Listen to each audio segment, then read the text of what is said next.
Welcome to the FeustelFIT podcast with your host, Nicola Feustel. Straight talking, body positive coach and personal trainer. Nicola brings you your weekly guide to finding real health and fitness and to live the life you deserve.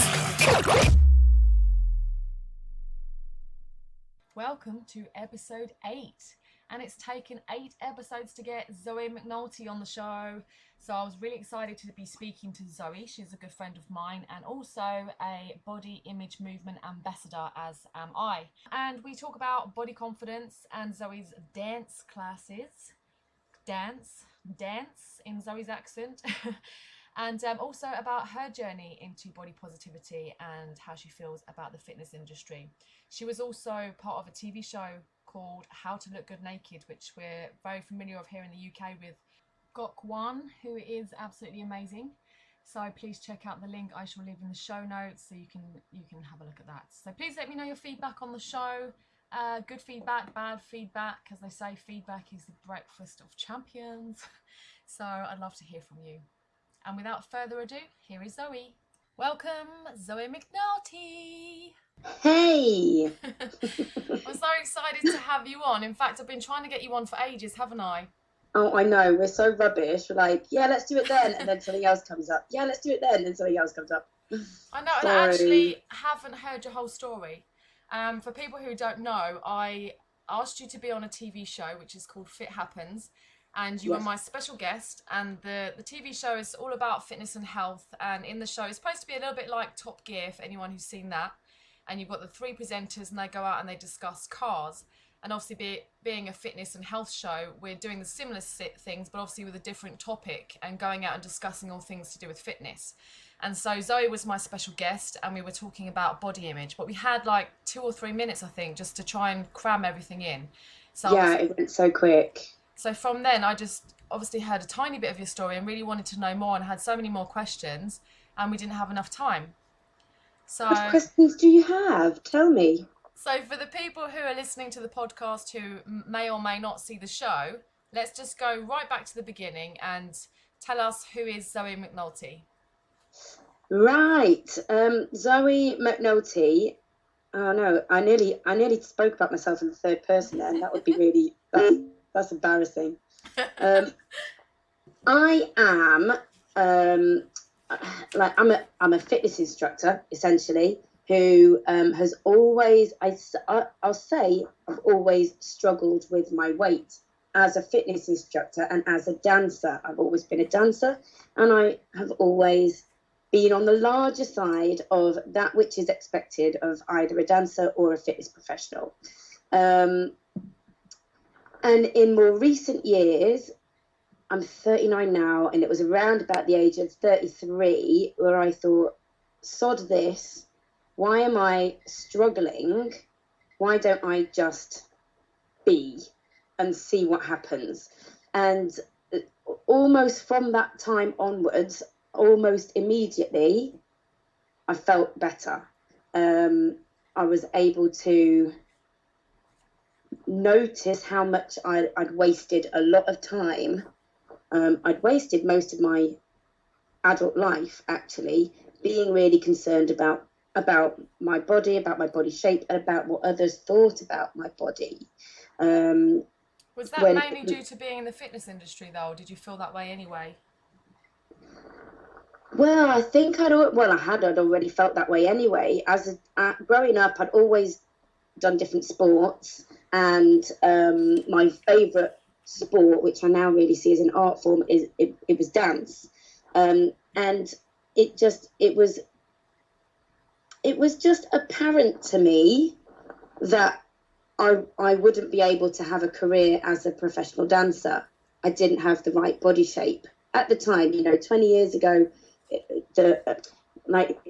now, dancers, hip hop dancers, street dancers, they're all shapes and sizes. But back then, about 20 years ago, 25 years ago, it was clear I just wasn't going to have a career as a dancer, and I was advised to do other stuff. So it's always been the case, and weirdly I fell into the fitness industry because because of my inability to have a career as a dancer, you know, I was drawn towards the fitness industry partly because I wanted a way of losing weight, really, as I was doing my job. That was kind of the initial draw, and also because I couldn't afford the gym fees when I was a student, and they put me on the gym that I was working in. They put me on all the courses, the exercise to music course, and all the basic fitness instructor courses. And that was kind of when I've found my feet, and I went along to a couple of fitness conventions, stood looking in awe at these fitness presenters, thinking, you're amazing, but I know I could do what you do. I just need a bit of work. Work being your body image? No, work being just learning the skills that they have. Body image at that exact point, I think at the point where I decided to become a fitness presenter, yeah, I had always had body image issues. But I think at that point I had figured out ways to mask them, to hide the insecurities. A little bit of dressing well, a little bit of acting the fool all the time, you know, pointing out my own failings so that other people didn't have any power in doing so. You know, continually referring to myself as overweight, fat, whatever. Did people do I that kind of to took you? back. Did people do that to you in the industry? Not directly, no. I always had a feeling that people were judging me. Maybe they were, maybe they weren't. But I'm also aware that a lot of doors that were open to my peers were closed to me because of my body shape, and that still happened. You know, I don't get the sponsorships, clothing sponsorships, because I don't have a size 8 figure. So yes and no. I think a lot of it was self-imposed. Most of it was self-imposed, actually, and I guess that's why at the age of 33, when I realised that I needn't think that way anymore, things suddenly became easier. And at that point as well, people started to really respect me for having this new outlook. So before I ask you about your new outlook now and the way you feel about your body now, just going back then when you felt all of that pressure and a bit of a low point for you in your own body image, did you try to diet and change your body? I think I was on some sort of let's think about this. I've always been aware of dieting. My mum was always a dieter. Restricting calories was always very commonplace in my house. And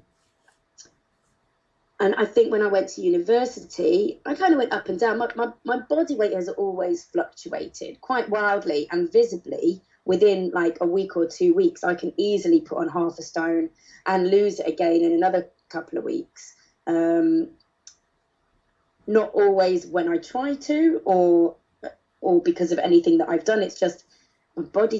It changes. I see now that it's transient. You know, I know that there's like a set point body weight that kind of is just what you balance out at, you know, after a while of not messing with your body through dieting.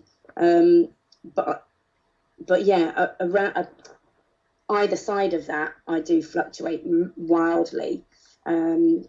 Always up and down, restricting calories, going to the gym. I remember there was a time as a student where I was in the gym every day. I looked great, you know, and I was really watching what I ate.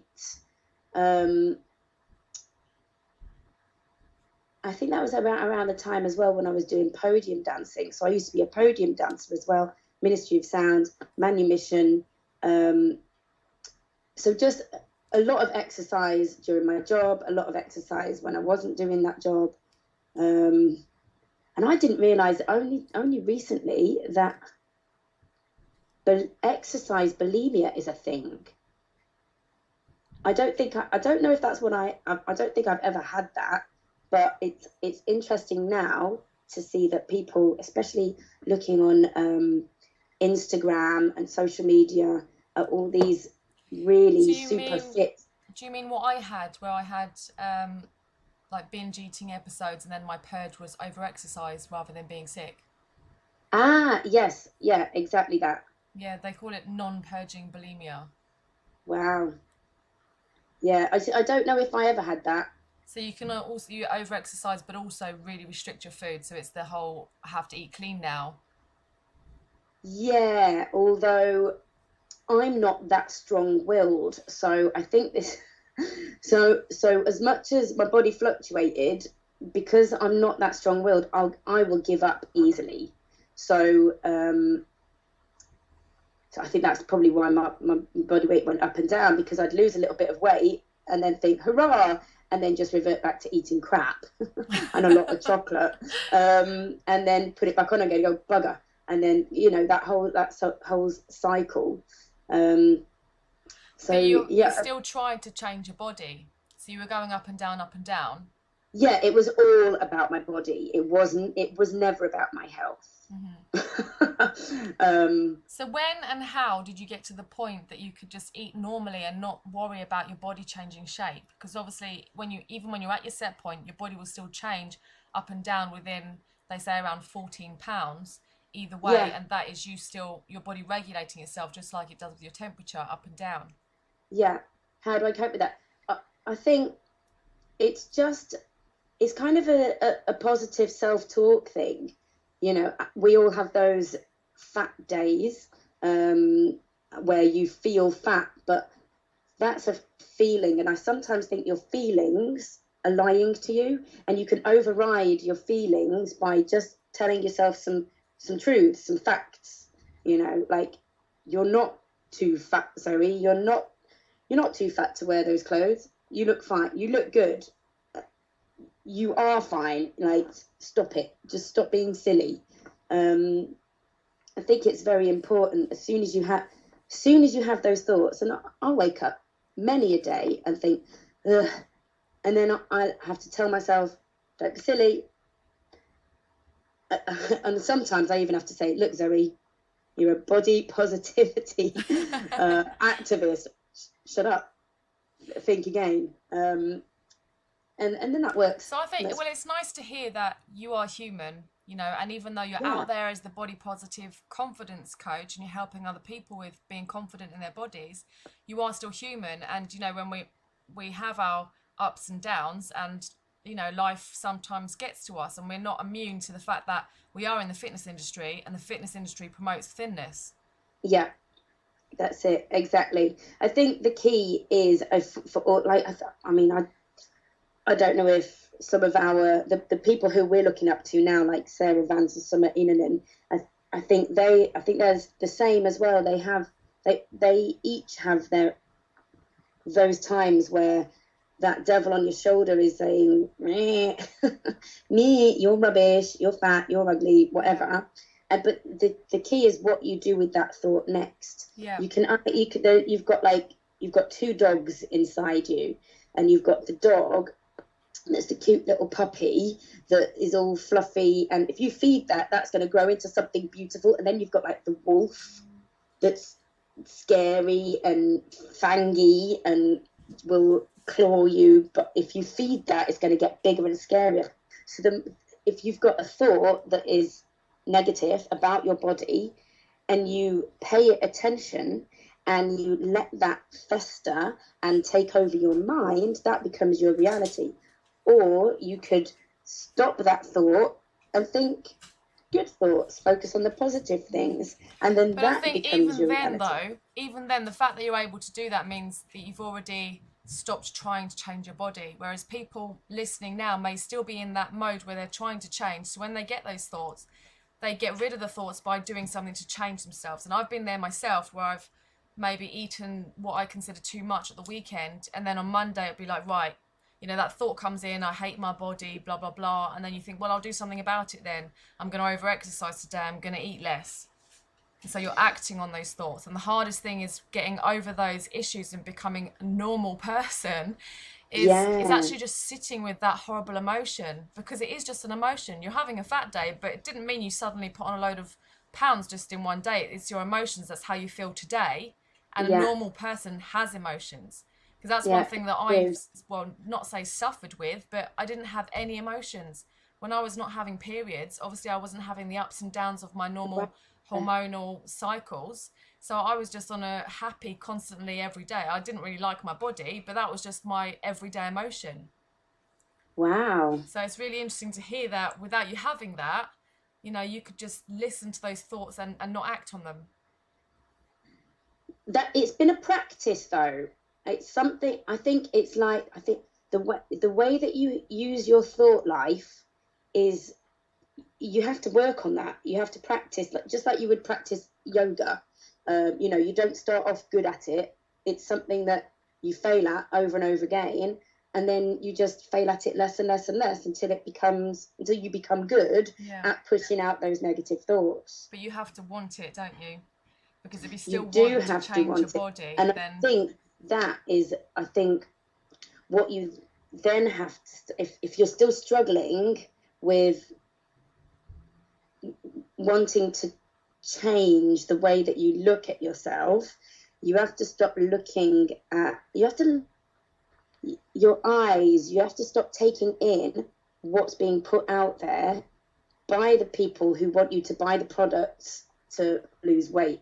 So you've said it before, to unsubscribe to, if you just go down your Instagram, and anyone who is showing you their six-pack, standing in front of the mirror holding weights, going, yeah, look at me, aren't I good today? Just stop following them. Stop following that. Fill up your news feed or your profile, whatever, with diverse body shapes. So I spent a lot of time looking recently at plus-size models, and I really do believe that a lot of those beautiful voluptuous shapes are far more attractive than some of the Victoria's Secrets models, for example. Yes, they're like otherworldly stunning, but that's the thing with your brain, isn't it? When you subject yourself to images over and over and over, that's what you like, so you become that way. So you have to do the work really in changing your perceptions of people. Like when I was doing bodybuilding, to keep myself focused and having that strong willpower and keep doing it every day, because it was really hard, I had to look at those images all the time, bodybuilders, because if somebody else is still doing it. #Fitspo. Yeah, if I'm having a bad day and somebody else is having their 5 meals in Tupperware, you know, then that would motivate me to keep going. Oh, God, it's no way to live, is it? It's just no way to live. Throw away the Tupperware. So anyway, I mean, you've spoken a little bit about body image, but you haven't given yourself credit really for who you are and the number of years that you've been doing what you've been doing. And obviously I came into the industry even after you, and you were somebody who I found kind of immediately and looked up to it as a presenter and a great fitness instructor. Regardless of the way you looked or anything, I thought you were one of the top people, and that was it. So I started following you from then. But it was very soon after that I found you were doing the TV show with Gok Wan, How to Look Good Naked.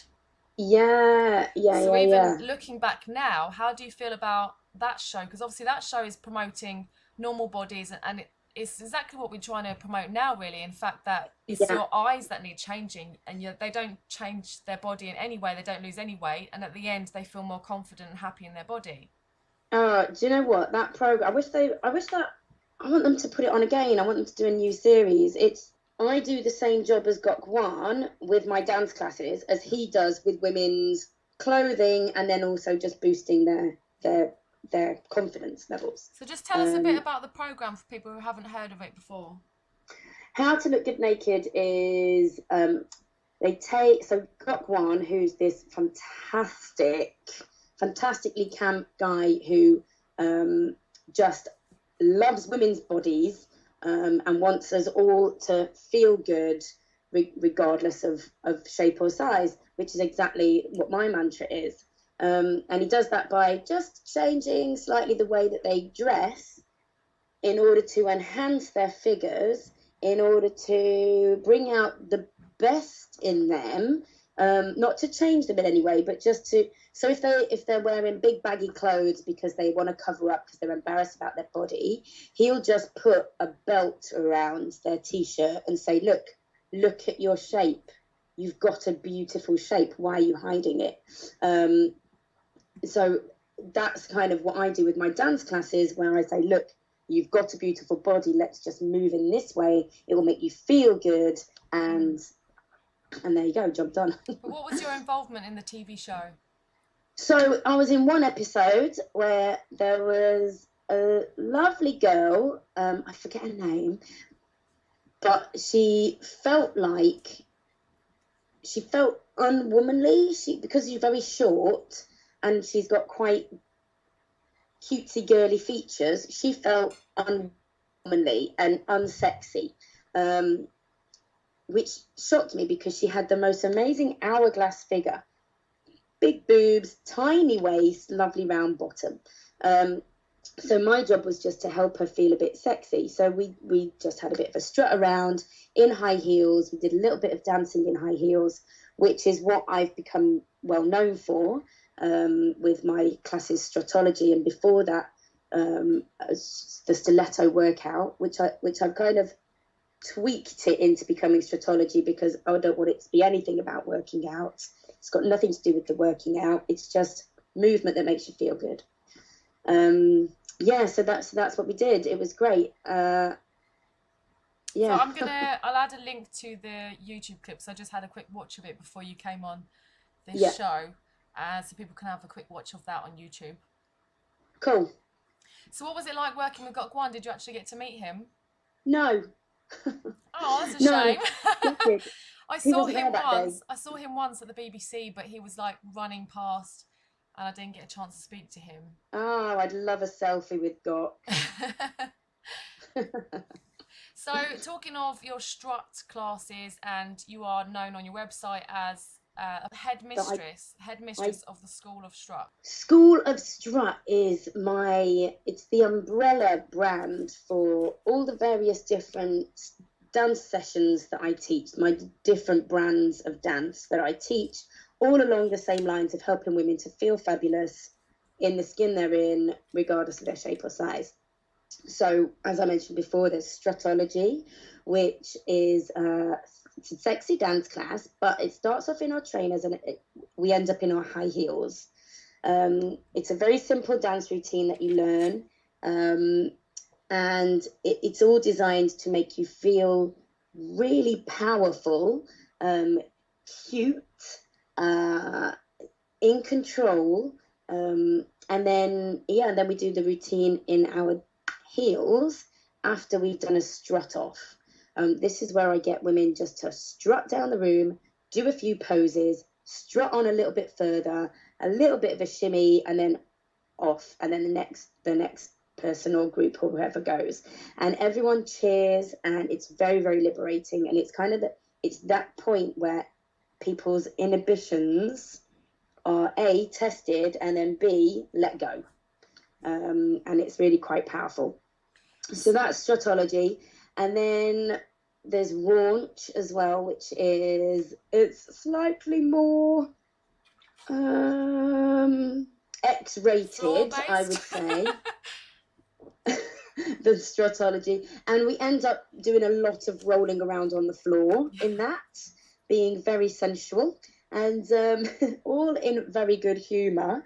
And it's done as a group. It's a huge giggle, but also it does tap into some deep emotions, and I get very mixed mixed reactions at the time. Some people go "Way, loving this," and some people kind of go into themselves and they're dealing with some deep rooted feelings that I think that they've buried for a long time. And I've had women break down in tears, where actually not in like, oh, I hate doing this, but tears like, oh my gosh, I didn't realise that I was allowed to be sexy. I didn't realize that it was okay. You know, I'm a mum now, and I thought that side of me was gone. I've had women who, I had one lady who had a stroke, and she couldn't look at herself in the mirror, and she did one class of launch, and she realized that actually she felt quite gorgeous.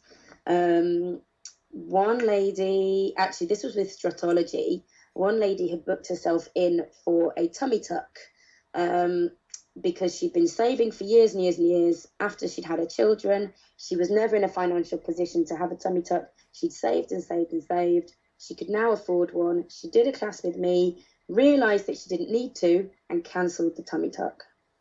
That's amazing. That's pretty cool, huh? So that's life-changing. Yeah, exactly. I mean, you could go down the route of it. All the classes that are kind of ideal for hen parties.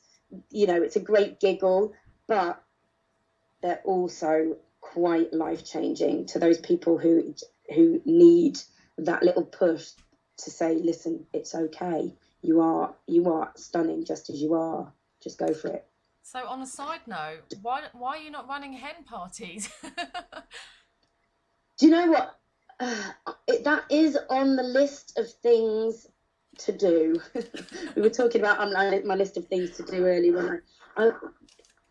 The scope of possibilities for School of Strut and where it's going is huge. But I am yet one woman. It's just me, and my organisation skills are not that great, to be honest. So, which I'm working on. But if anyone is listening and they want to step forward and they want to help me out with a business plan, that'd be great. Thanks. So why are you so passionate about helping women feel confident in their bodies? I think it's because I'd wasted so much of my, I could have been. So yes, so I did go to Ibiza and I did dance in nightclubs as a brief career, but I was self-conscious then. I didn't let go completely. I wasn't one of the podium dancers who just wore a bikini and high heels. I always had my midsection covered, because it's kind of out of proportion for the rest of me. It's like, I could have let go a bit more, but I didn't. And I've lived my whole life how can I explain it? Just not living to the full. Yeah. Just like not being do you know what? For about 5 years, I didn't go on a holiday, partly because I couldn't really afford it. It was an extravagant luxury, but the overriding thing was that I didn't want to get into a bikini. I didn't want to be seen on the beach.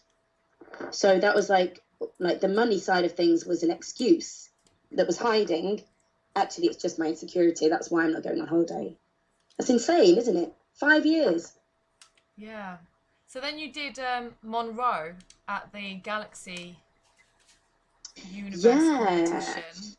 So Monroe, Miss Monroe. So Miss Galaxy Universe is a figure bikini competition that has had a slight twist in that it's very open to all different shapes and sizes, and they also include a category called Miss Monroe International, which is for ladies size 12 to 16, and so me being a size 16, fluctuate between a 14 and a 16, but most of the time a 16. I thought, this is great for me. I thought I'd do this. Not because, I think a lot of figure competitors do a competition to show how hard that they've worked in the run up to that. Whereas I was doing it to show I haven't worked hard at this at all. This is just me. In the run up to it, I only did a couple of extra BMF sessions, British Military Fitness sessions in the park, just so that I kind of felt like I had some kind of exercise glow about me, But I did it mainly to show people that confidence is key, confidence is what is attractive to others. And you don't have to be slim. You don't have to be pretty. You don't have to be young to be attractive to others. And I fully succeeded because I won. I wasn't the thinnest. I wasn't the prettiest. I wasn't the youngest. But I knew that I looked amazing. You know, I'd done my hair nice, had my lashes on, a bit fake tan. I had one of those swimming costumes that pulled you in a little bit at the tummy, had ruffles, not ruffles, what would you call it, like ruching on the belly, which Gok Wan would say is very slimming. I went out there and I rocked that shizzle, and I won. So that must feel amazing, because obviously my experience of, I've won as well being on the stage in my first bikini competition, but I had to change myself in order to win. Yeah. So to actually stand there and be yourself must have really boosted your confidence to know that it did. You were live as you are. It really, and it kind of cemented in me what I'm trying to do. So as much as it was almost like a bit of a business decision to do it, like quite clinical. Oh, well, that will show people what I'm trying to say.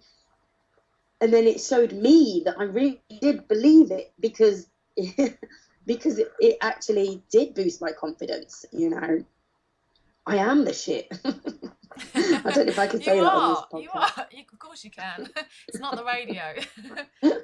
All right, good, yeah. So let's talk about the body image movement. So you've become an ambassador, BIMGAP. What does that mean, and what's it all about? So you and I, we're both BIMGAs for the BIM gap.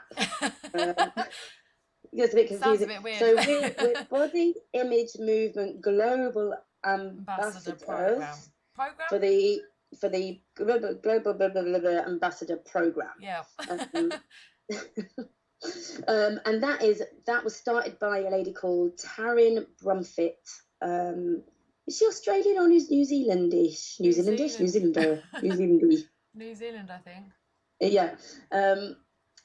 And she, I believe, is a journalist who, after having her babies, she wasn't happy with her body and entered one of these bikini figure competitions, lost loads of weight, was still unhappy, and then decided to go on a quest to kind of ask other women how they felt about their bodies, and discovered that 91% of thousands of women that she interviewed hated their body or disliked their body in some way, which is huge. That's a ridiculous figure, but completely understandable. So she documented this searching for someone who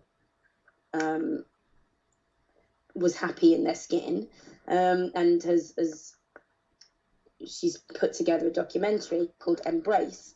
So that's really what being a BIMGA is about, is to spread the message, and also to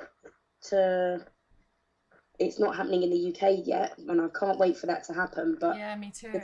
But the film is being slowly, bit by bit, across Australia, across New Zealand, across the States, is being shown at the private viewings, just to raise awareness of the struggles that women go through, and for women to come together to support each other, to show each other that we don't have to feel that way. We don't have to be oppressed by the pharmaceutical and the weight loss industries and the fitness industry. Yeah, exactly. As much as I come from the fitness industry, and I do fitness, and in my week-to-week activities, I teach fitness classes in a gym. I really feel distanced from the whole thing, and when you told me actually about the body image movement, I thought, crikey, like, I've come home. This is where I'm supposed to be. Yeah. But I had a bit of a wobble earlier on today, didn't I? And I thought, actually, where do I fit in? What? A lot of the people that I now listen to, like yourself, like Sarah Vance, who else as well? Merritt Boxler, Yeah. loving her podcasts. You've all had eating disorders or disordered eating. Mm-hmm. I've ever had that. So I'm not coming from a place of an experience of like hitting rock bottom with my body image. I just kind of woke up. But although that's how you describe it as well, isn't it? When you said that you'd woken up. Yeah, but as I said to you earlier, it doesn't matter if you've come from the same place. We've met together and go forward together. Everybody's on the same journey, in different stages. Because even like when I first heard of Sarah Vance, she became my coach, I thought, you know, she's made it. She's the destination. You know, coming from the same place as me and seeing all of her fitness photos and everything, I thought, you know, that's why she needs to be my coach, because she is where I was. So we're on the same journey, and I will follow her and I will make it to the destination that she's at. And then learning a bit more about her and seeing her posts and everything and realising nobody's made it. You know, everybody has their down days, and we do live in this world that we're not immune to, and people do fat shame and promote thinness like there's no tomorrow. Yeah. And that's why we have to stand in it and continue to promote this message, and more people will join on different stages of the journey, and we'll just be in it together. But definitely the fitness industry. We cannot leave the fitness industry. We have to stand in the flames. You're right. Because actually it was rocky for me, and at one stage I thought, I can't do this. I can't go against everybody else. And I kept coming up against, people were arguing with me. Are you trying to promote obesity? What are you doing? Why are you eating, you know, have you decided to just binge, you know, and just eat anything now? You're just eating crap all the time. People have no idea. Why would they think that? Because they're still in their all or nothing and black and white picture, which is where I was. Yeah. But I guess we can't change everybody. We just have to keep going, and then people will see who need to see, or when they're ready to, and then they'll come along. Yeah, absolutely. You're right. And I can't leave the fitness industry, because it's it's those poor fitness instructors and the people that they're influencing, that they're the ones who need my message. Yeah. Well, I guess also it's the people who the message is for all women, or it's for everyone really, but yeah, the message goes further than the fitness industry. But also, if we don't stand in it, there'll be people, and you've probably heard this before, where some people come to you and they say, I want to get fit or whatever, but I need to lose weight first before I go in the gym. Yeah. And then when people get fitter and fitter and thinner and thinner in the gym, then the people outside the gym feel so far away from it. They can't, there's a big divide then. So I want to do now is promote fitness for, you know, health for all sizes, like Linda Bacon's book, Health at Every Size. There's science behind it, and it's the people who are promoting the diets and everything who are not seeing this or telling people the truth if they do see it, and therefore there's that big divide. So there is a gap actually in the industry for people like us to help everybody else. So finally, do you have, if you can, I'm putting you on the spot now, is there one word to describe your feelings about your body now? Hang on. To describe my feelings or to describe my body? Either. So how to describe my feelings is changeable. Day-to-day basis, it does differ. Mm-hmm. But how do I feel overall about my body? It's fine. I won't say I love it, because it's changeable. It changes. But it's fine. It absolutely does the job it's supposed to do, and it does the job very well. I'm healthy. I don't have any major health concerns. I once had my heart tested for something, and the doctor said I had a heart of a Premiership footballer. Mm-hmm. So I'm not concerned. Like, my body is fine. Some And- days I think it's awesome. I And think it's that's the very, thing. very sexy when I dance. But, like, if you had one word, it's fine. It's fine. Yeah, I'm sure other people would probably call you sexy rather than fine. That's cool. That's cool because that, I mean, like, that's them. That's the way that they look at me. That's great. I love that. I'll take that. That's another thing as well.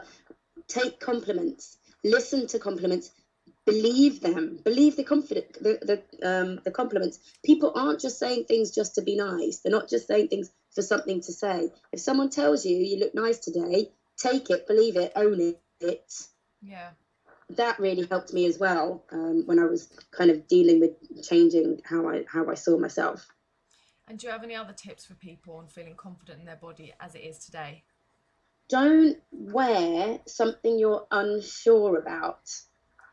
If you think this dress is too short, then don't wear it. If you can't walk past a mirror and be like, yeah, then wear something else.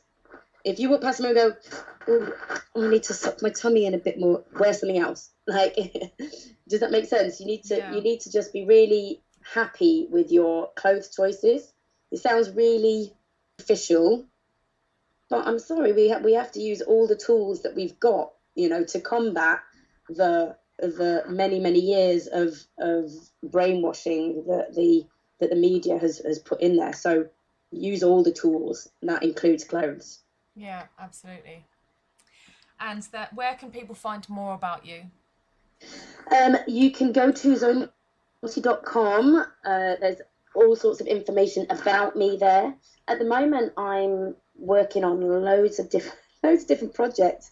I had planned on just picking one and doing that, and then moving on to the next. But you will be able to get my dance tutorials soon. So if you go on the website, you'll see. If you go to my blog, you'll see the different dance classes that I've done recently, and I'm going to be filming the tutorials. You can sign up and register for those. So that will be online. That's worldwide, isn't it? Yeah. Anyone will be able to do that. You do it in your bedroom, your living room.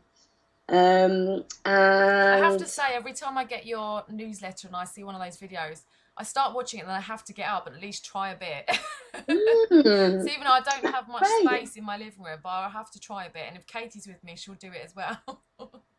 That's so cool, because when I was doing Tone Tuesdays, like Tone Tuesdays, for people who don't know, was I was doing a weekly YouTube program, and so many people that I would meet at a fitness convention would go, "Oh, Zoe, I love your Tone Tuesdays. I don't do them, I just watch them." So it's really nice to know that you're doing the dance routine. That's great.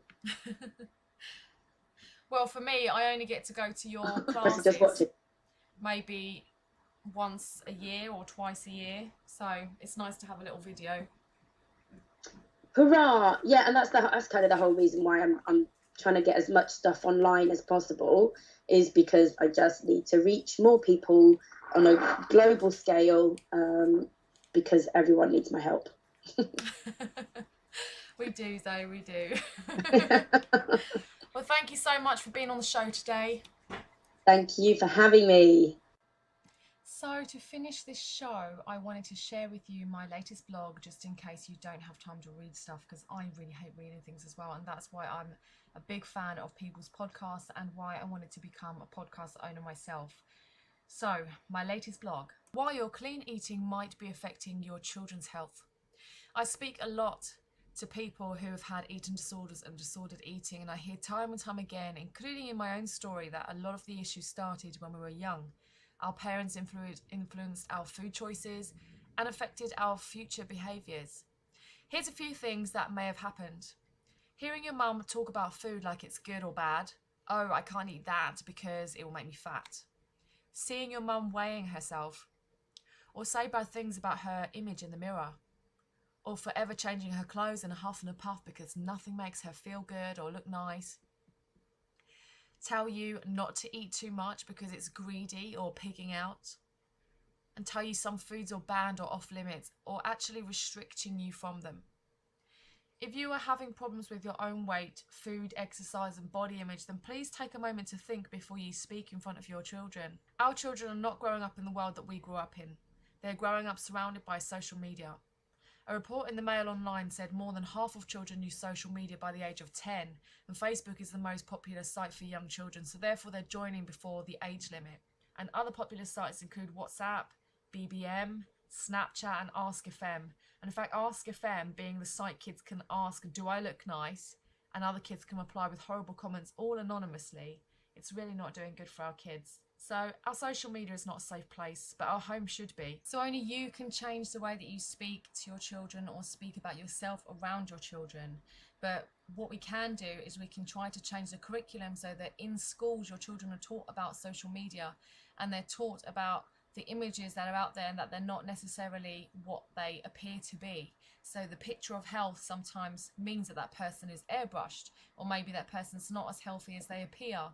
So we need to be taught in schools how to be confident in our own bodies and be the best that we can be as people and not for the way that we look like. Kids need to be taught that bodies are diverse, everybody is different, but also that everybody is equal.